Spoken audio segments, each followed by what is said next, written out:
Vamos a ver el tema de campos vectoriales para poder vincularlo con las integrales curvilíneas de unoformas.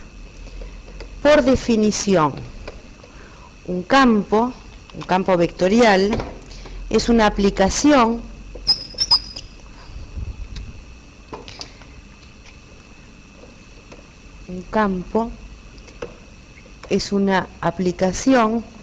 continua, eso se pide en la definición, que vamos a denotar con X mayúscula, que tiene como dominio un conjunto abierto omega de puntos del espacio o del plano donde estemos trabajando. Y como codominio, o sea, el resultado de aplicar el campo a un punto del conjunto omega, es un vector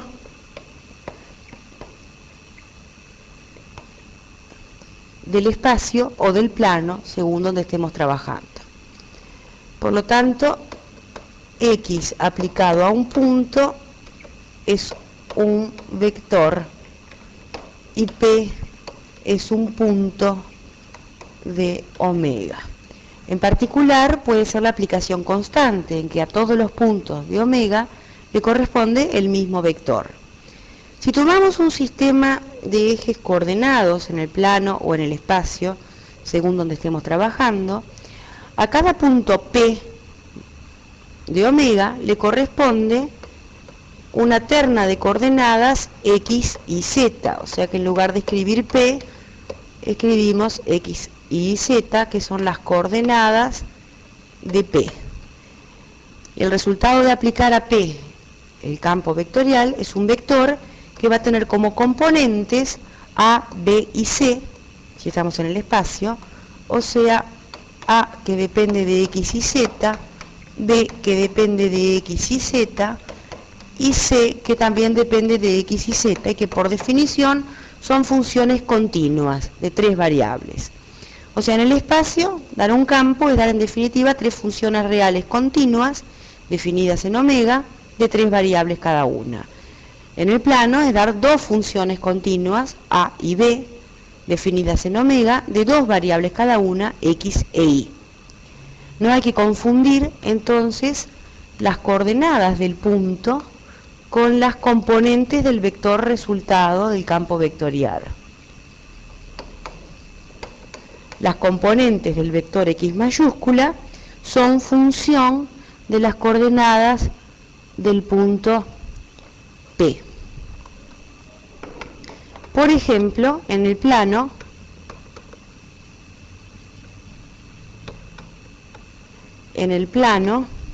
vamos a considerar el campo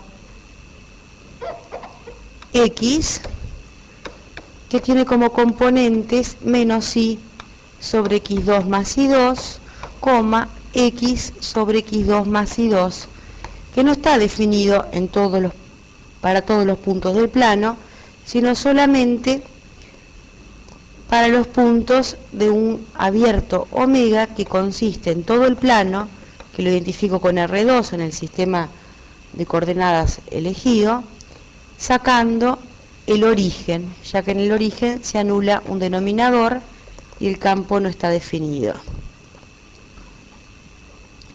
Vamos a tratar de dibujar ese campo en el plano. Aquí tenemos el origen, que es el único punto donde no está definido el campo. En todos los demás puntos está definido el campo. Por ejemplo, en el punto de coordenadas 1, 0, que es un punto en el plano, el campo vectorial, cuando la X minúscula vale 1 y la Y minúscula vale 0, toma el valor 0, 1, sustituyendo las componentes del campo. O sea que en este punto azul, el campo es una flechita con componente vertical 1 y horizontal 0. En este ejemplo. Por ejemplo, si tomamos ahora el punto que tiene como coordenadas R0, con R distinto de 0, el campo en R0, sustituyendo la X por R e Y por 0, resulta ser igual a 0, 1 sobre R. R es positivo. Por lo tanto resulta, perdón, acá me equivoqué, si R es mayor que 1, como en esta figura, 1 sobre R es menor que 1 y por lo tanto es una flechita con menos altura que la que teníamos antes. Esta es la flechita de componente 0, 1 sobre R.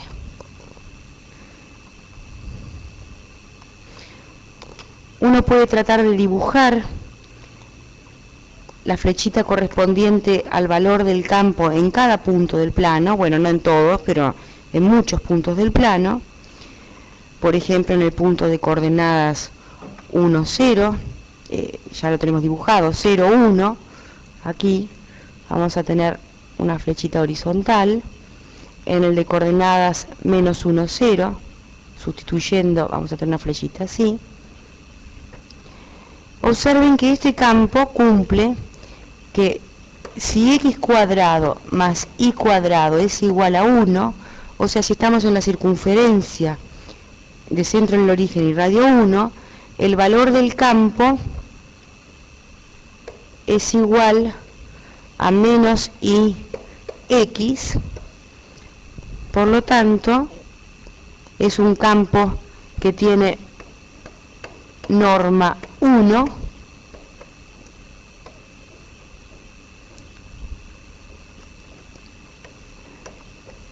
y es ortogonal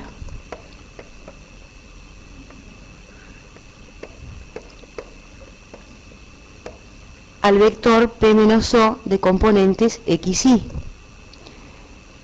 Este producto interno, vamos a indicarlo así, el producto escalar, es igual a 0.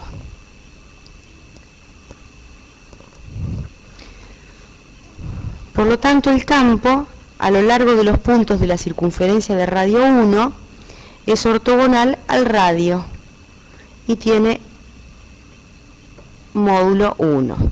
Después, estudiando el signo de las componentes del campo, se observa que apunta en este sentido.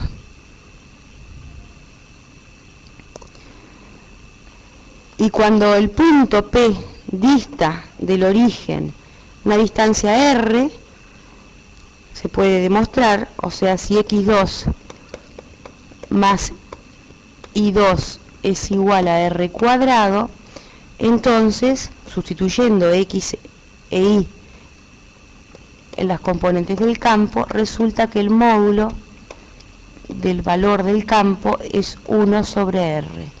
O sea que va disminuyendo su módulo en forma inversamente proporcional a la distancia.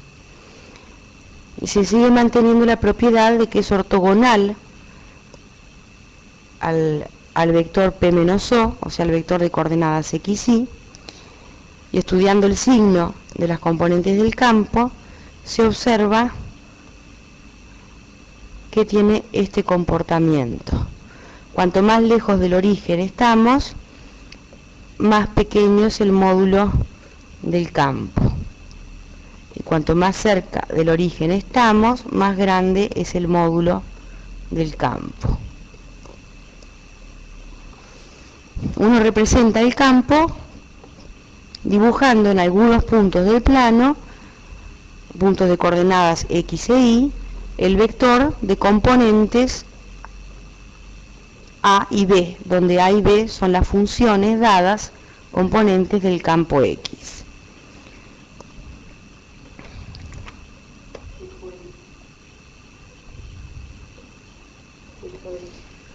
Una propiedad de un campo es intrínseca al campo se dice que es intrínseca al campo,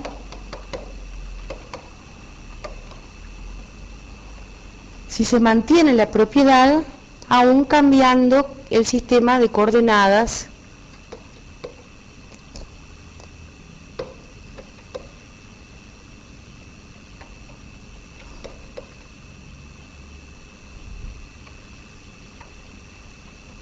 usado para referir las componentes del campo en función de las coordenadas del punto.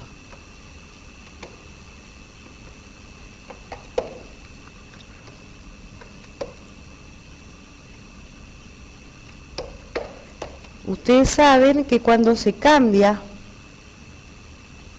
el sistema de coordenadas, las coordenadas de un punto P, X y Z,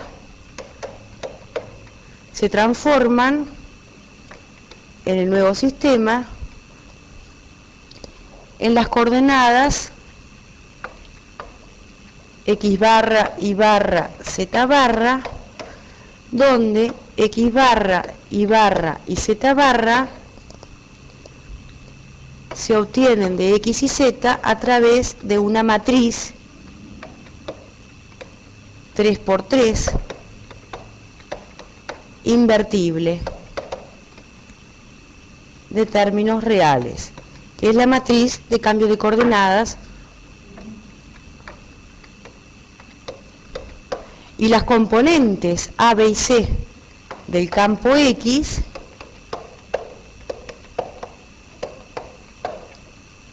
se modifican por otras componentes, o sea, van a ser otras funciones A barra, B barra y C barra que cumplen la misma relación.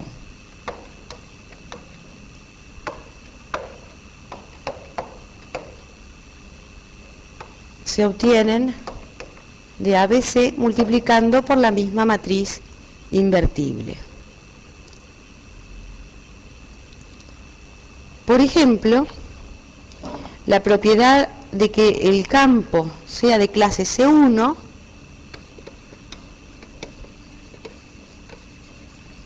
significa que sea diferenciable con derivadas continuas. Eso quiere decir que las tres funciones A, B y C como función de X y Z son diferenciables con derivadas parciales continuas respecto a X y a Y y a Z. Es una propiedad intrínseca, porque cuando uno multiplica la X y la Z, Y y la Z, por una matriz 3×3 invertible de términos reales, que es constante, y multiplica las funciones A, B y C por esa matriz Q, las funciones resultantes, las nuevas A barra, B barra y C barra como función de X barra, Y barra y Z barra, son funciones aún diferenciables con derivadas parciales continuas. Por supuesto que las funciones y sus derivadas parciales y sus diferenciales, bueno, sus diferenciales no, sus derivadas parciales van a cambiar.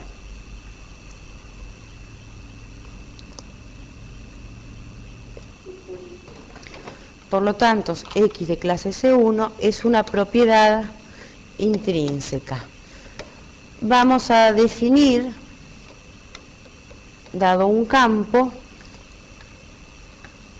propiedades u otros campos en forma intrínseca. Quiere decir que cambian, que se mantienen las mismas propiedades o cambian en forma coherente con el cambio de coordenadas los otros campos al modificar el sistema de coordenadas. Vamos a ver qué significa el campo asociado a una unoforma. El campo asociado a la unoforma A de X más B de Y más C de Z, si estamos trabajando en el espacio, es el campo X con componentes A, B y C. Recuerden que A, B y C son funciones continuas de X y Z. Esta asociación es biyectiva, o sea, dada una unoforma se tiene un campo y dado un campo una unoforma, usando las mismas funciones A, B y C. definidas en un cierto omega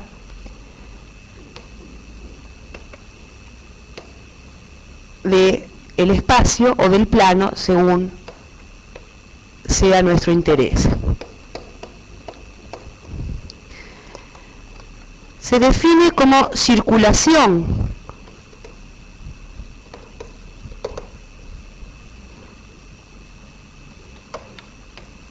del campo X a lo largo de la curva C orientada a lo siguiente: la integral entre 0 y L del campo X, el valor del campo X evaluado en el punto P de S, multiplicado en producto escalar por el versor tangente a la curva en el punto P de S, que indico como T de S, donde L es la longitud de la curva C, P de S es el punto de la curva C con abscisa curvilínea igual a S, o sea, la distancia a lo largo de la curva o la longitud del arco de curva que va entre el extremo inicial y el punto P es S.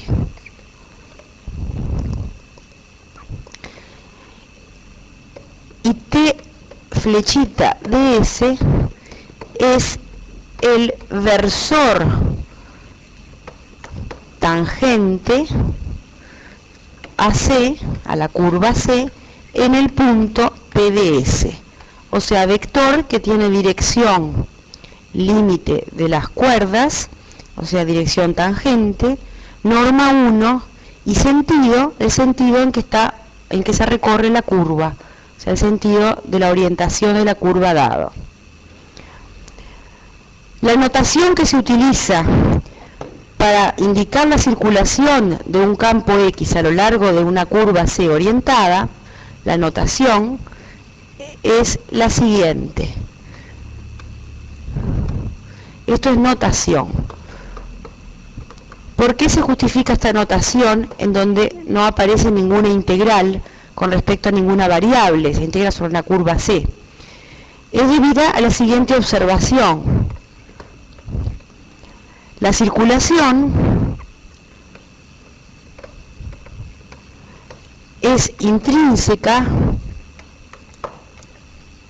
al campo y a la curva. O sea, basta indicar cuál es el campo y cuál es la curva orientada C. No se modifica si se cambia la parametrización de la curva, porque no aparece la parametrización en los tiempos t en que se recorre la curva en la definición, solo aparece la longitud, el versor tangente, el punto que con abscisa curvilínea S, por lo tanto no depende de cómo se recorre la curva, no aparece en la definición.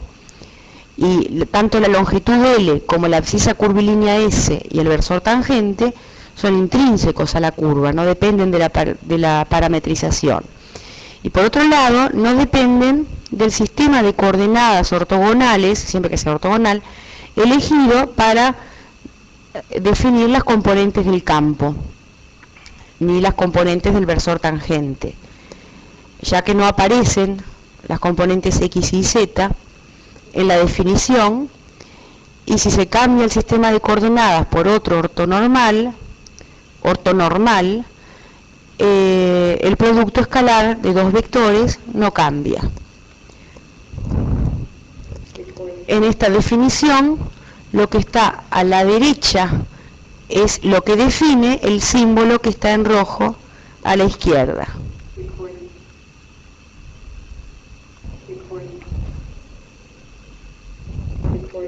Vamos a ver la interpretación física de lo que significa la circulación a lo largo de una curva C de un campo vectorial X. Por definición, habíamos visto que es la integral a lo largo de entre 0 y L, donde L es la longitud de la curva, del campo X en un punto P de la curva con abscisa curvilínea S, multiplicado escalarmente por el versor tangente a la curva, integrado con respecto a la abscisa curvilínea. Supongamos que tenemos entonces la curva orientada entre el punto de abscisa 0 y el punto de abscisa L, abscisa curvilínea L, y el campo X es un campo que está definido en un abierto omega que contiene la curva. Entonces en cada punto de omega tenemos el valor del campo. En particular lo tenemos definido en los puntos de la curva.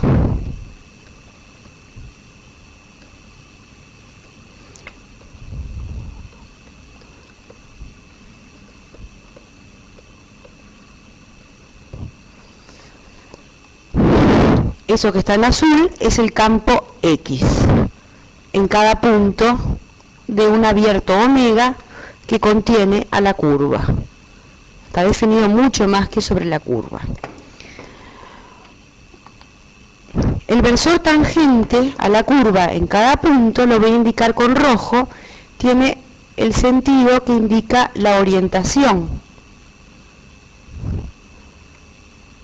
de la curva.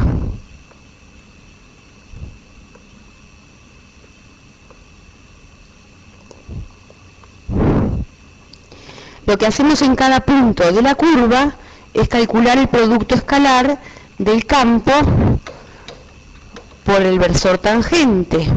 Esto es la norma del campo por la norma del versor tangente, que es 1, por el coseno del ángulo alfa que forman en ese punto el campo y el versor tangente.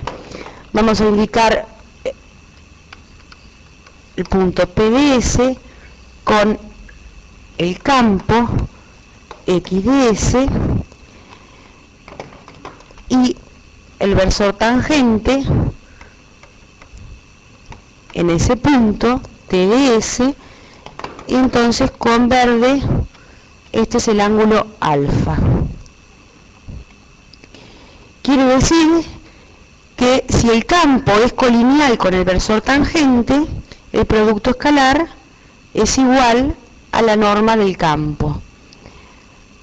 La norma del versor tangente es 1. El producto entonces es igual a la norma del campo por el coseno del ángulo alfa. Eso es, en definitiva, la proyección a lo largo de la recta tangente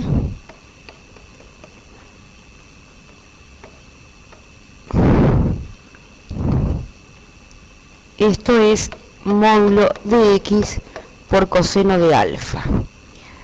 Positivo si el ángulo alfa es menor o igual menor que pi sobre 2, y negativo si es mayor que pi sobre 2 y menor que pi. O sea que en definitiva, cuando uno toma el producto escalar X por T, está tomando la componente del campo X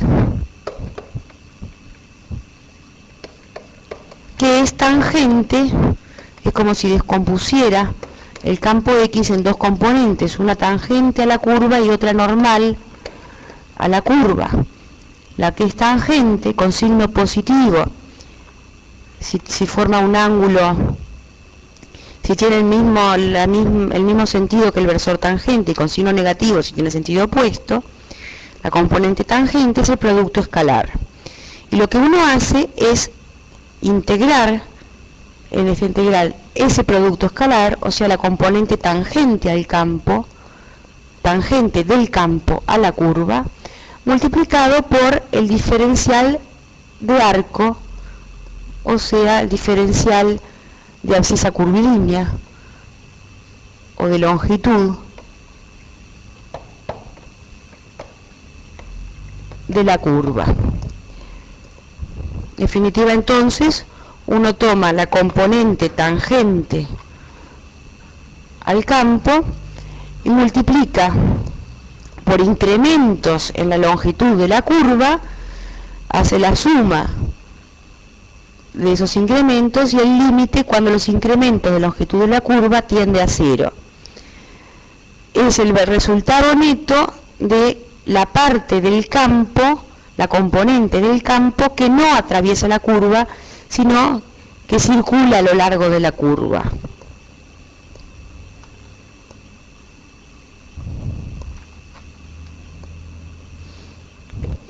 Como ejemplo, podemos tener un ejemplo físico. El campo X es un campo de fuerzas, indica el campo X la fuerza aplicada en cada punto de una región del espacio. Y la curva C es el recorrido que realiza un punto P cuando se mueve impulsado por el campo de fuerzas X. Lo que tenemos aquí es la componente del campo de fuerzas tangente a la recta, o sea, la que produce el movimiento. La normal a la curva no produce movimiento a lo largo de la curva, multiplicado por la distancia recorrida al aplicar esa fuerza. Su fuerza por distancia es trabajo o energía. O sea, esto es una interpretación en sentido físico. Si X es un campo de fuerza y C es la curva recorrida por una partícula sometida a esa fuerza, la integral, la circulación del campo X a lo largo de la curva es el trabajo realizado por la fuerza al mover la partícula a lo largo de esa curva. El trabajo es negativo si la componente del campo es, como en estos puntos, en sentido opuesto al sentido del movimiento, y es positivo si es en sentido igual que el sentido del movimiento. El resultado de la circulación es el resultado neto, tiene unas partes positivas y otras negativas. El resultado neto de la integral es el trabajo realizado a lo largo de toda la curva.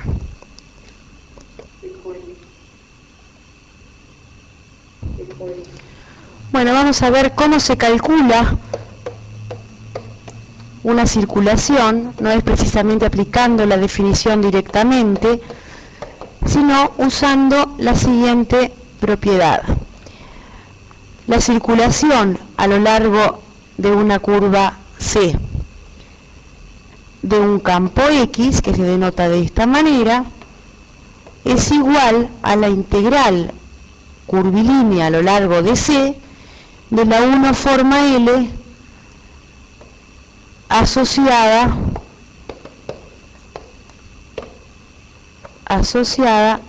al campo X, o sea, la 1 forma A por diferencial X más B por diferencial Y más C por diferencial Z, donde A, B y C son las componentes del campo X. Bueno, para poder demostrar esta propiedad que vamos a ver ahora, recordemos cuál es la definición de circulación de un campo X a lo largo de la curva C. Es la integral entre 0 y L del campo X en P de S por el versor tangente T de S diferencial S. Acá hay un producto escalar que indico con este punto. Vamos a calcular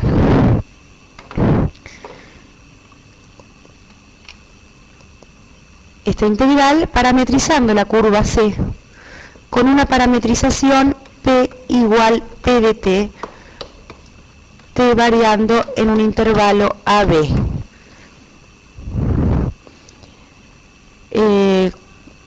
En un cierto sistema de coordenadas tenemos X minúscula de T y Z en función de T. Consideremos aquí un cambio de variables S igual a S de t, abscisa curvilínea en función del parámetro tiempo con el que se parametrizó la curva. Y vamos a integrar con respecto a ese parámetro tiempo. Para que la S valga 0, el tiempo t tiene que ser a para estar en el extremo inicial. Y para que la S valga L, estamos en el extremo final, t vale b. O sea que la integral en el tiempo t, en el parámetro tiempo, es entre a y b. Diferencial S lo vamos a sustituir por ese punto diferencial t. Sabemos que ese punto es la norma de P punto. Por lo tanto, aquí donde dice diferencial S, vamos a poner ese punto por diferencial T.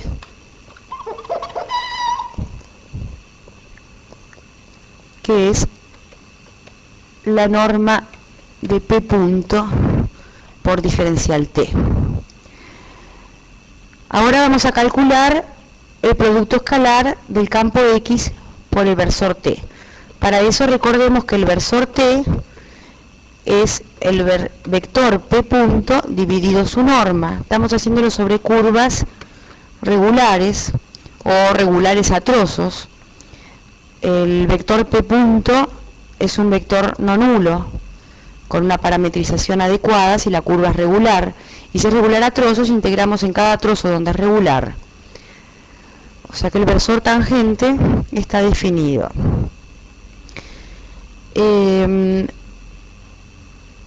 O sea que tiene como componentes X punto, Y punto y Z punto dividido la norma de P punto, que es la raíz cuadrada de X punto al cuadrado más Y punto al cuadrado más Z punto al cuadrado.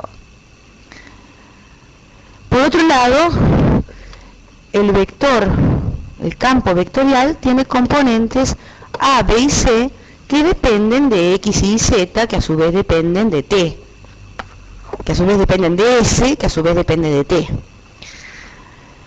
Por lo tanto, el producto escalar de X escalar T es igual a X punto más B Y punto más C Z punto dividido la raíz cuadrada de X punto al cuadrado más Y punto al cuadrado más Z punto al cuadrado, que es la norma de P punto. Y eso es entonces lo que tenemos que integrar aquí, sustituyendo el producto escalar de X por T. Entonces aquí vamos a escribir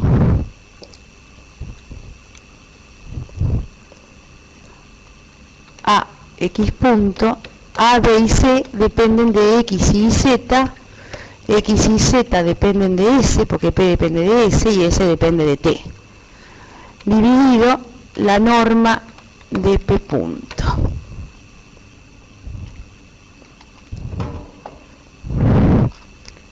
Esta norma de P punto se va con esto y resulta en definitiva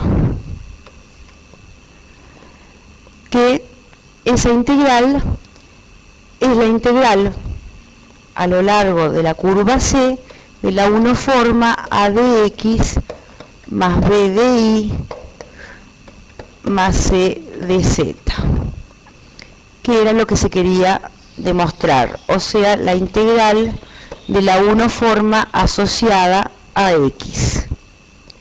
Vamos a definir ahora qué significa flujo de un campo plano, o sea, el campo tiene dos componentes A y B que dependen de las coordenadas de un punto X, Y en el plano, definidos en un abierto omega del plano, a través de una curva también plana, C contenida en omega, o sea, el campo X va de omega al plano, al espacio vectorial de vectores en el plano, y la curva C tiene todos sus puntos contenidos en el abierto donde está definido el campo. Por definición, llamamos flujo del campo X a través, y acá la palabra a través es importante de la misma manera que la palabra a lo largo, cuando uno calculaba circulaciones también lo era, es por definición la integral entre 0 y L de el campo X aplicado en un punto PDS de la curva por el versor normal NDS en el punto PDS a la curva por el diferencial de la abscisa curvilínea a la curva. Acá L y PDS significan lo mismo que la definición de circulación, y este es el versor normal AC en PDS. Y ese es la abscisa curvilínea o longitud de arco. Tenemos entonces la curva orientada, tiene que estar orientada esta curva, si no, no queda bien definido.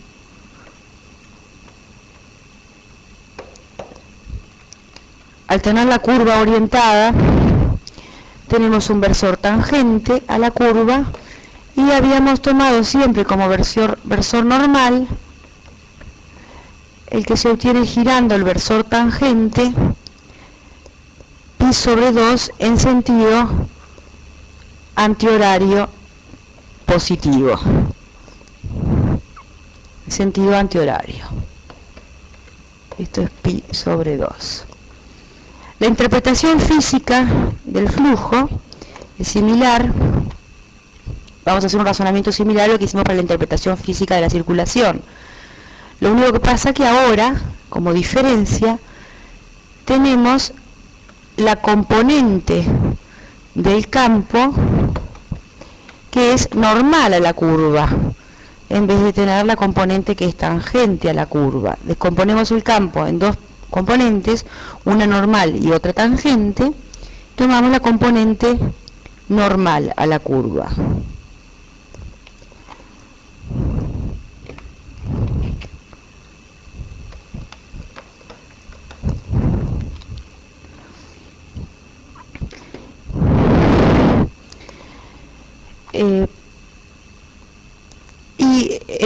El flujo es la integral de la componente normal multiplicada por el diferencial de longitud de arco. O sea, se puede tomar como límite de sumas de las componentes normales por los incrementos de longitud de arco. O sea que en definitiva es el resultado neto de la componente normal de lo que atraviesa el campo X a la curva C multiplicado por longitud de arco. Para tener una idea más precisa, vamos a suponer, por ejemplo, que el campo X es un campo de velocidades. Indica en cada punto del plano la velocidad en metros por segundo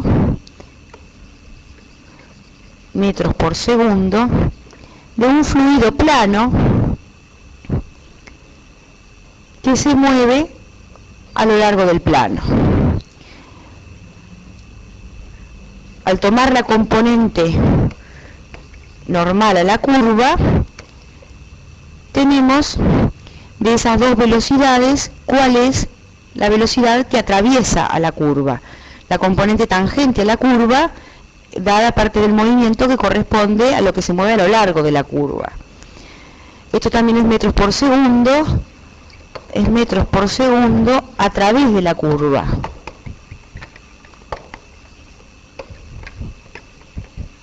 Es la velocidad del fluido transversal a la curva en cada punto de la curva. Cuando multiplicamos por un incremento de longitud de arco, un delta S, suponiendo que vamos a calcular la integral por medio de la definición de integral de Riemann, calculándolo con incrementos de delta S y haciendo las sumas y el límite cuando delta S tiende a 0, delta S en longitud se mide en metros, lo que obtenemos son metros cuadrados por segundo que atraviesan la curva en el arquito de longitud delta S. El resultado de la integral es la suma de todo eso, es en definitiva el caudal en metros cuadrados por segundo. Si estuviéramos en el espacio sería metros cúbicos, pero ahí no, la curva no sería frontera de nada, tendría que ser una superficie.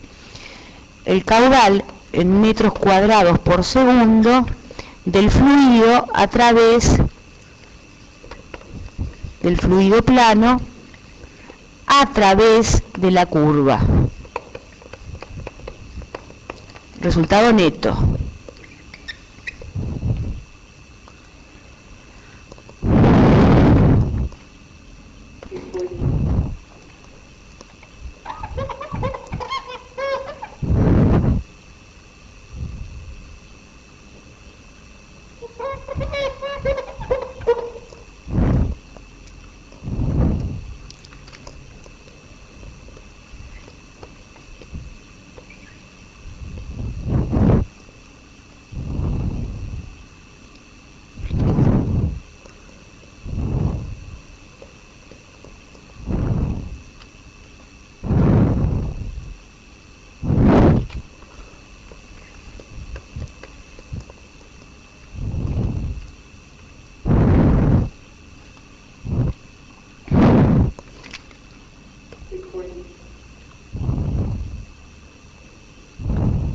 Bueno, vamos a ver cómo se calcula un flujo plano.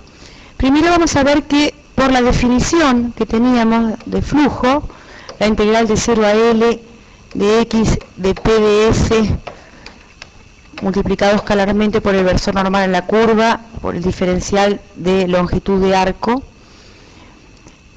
ese valor es intrínseco, es independiente de cómo se parametrice la curva, porque no aparece la parametrización en su definición, y también del sistema de coordenadas, ya que el versor normal y el campo X son los mismos aunque se cambie el sistema de coordenadas, no aparecen sus coordenadas.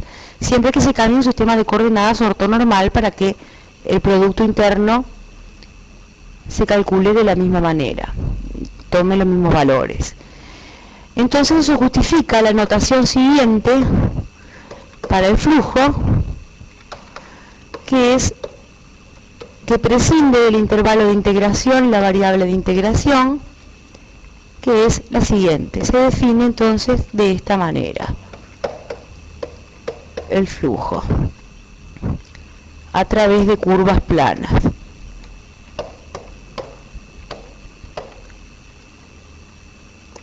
En la práctica, cuando uno tiene que calcular un flujo, parametriza la curva C con una cierta parametrización P igual P de T. El versor normal es P punto, perdón, el versor tangente P punto sobre la norma de P punto, o sea, si las componentes de P de T son X e Y, es una curva plana, esto es X punto y punto sobre la norma de P punto. El versor normal, que se obtiene girando pi sobre 2 en sentido antihorario del versor tangente, tiene por lo tanto como componentes menos y punto, X punto, sobre la norma de P punto. Si el vector X tiene como componentes A y B, que dependen de X y de Y, que a su vez dependen de S y S depende de T, el producto escalar de X por N es entonces menos A y punto más B X punto sobre la norma de P punto.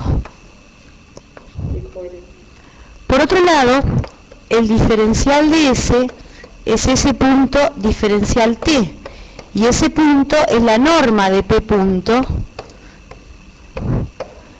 Así que en definitiva, Utilizando estos resultados y haciendo en la integral dada el cambio de variables s igual s de t, cuando t es a, s es 0, cuando t es b, s es l, resulta la integral con respecto al parámetro t, en vez de hacerlo con respecto a la longitud de arco S, con t variando entre a y b, que significa s variando entre 0 y l, de menos a y punto más b x punto.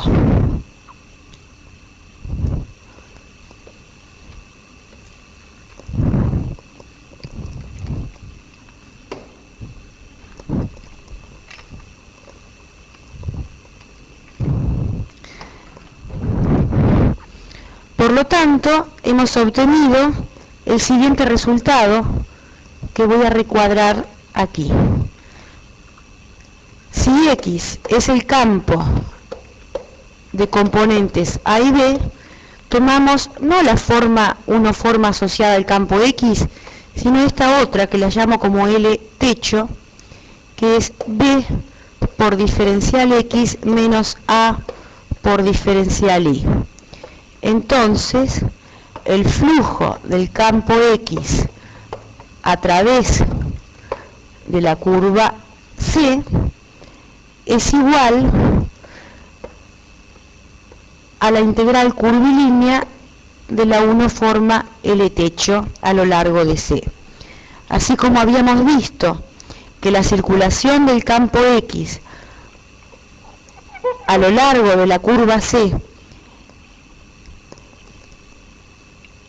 era igual a la circulación de la uniforma asociada L, en este caso es igual, el flujo del campo X es igual no a la circulación de la uniforma asociada, sino igual a la circulación de otra uniforma, también asociada, pero de otra manera al campo X, que llamamos L techo. La uniforma asociada era la que tenía A por diferencial X más B por diferencial Y. Esta uniforma es B por diferencial X menos A por diferencial Y.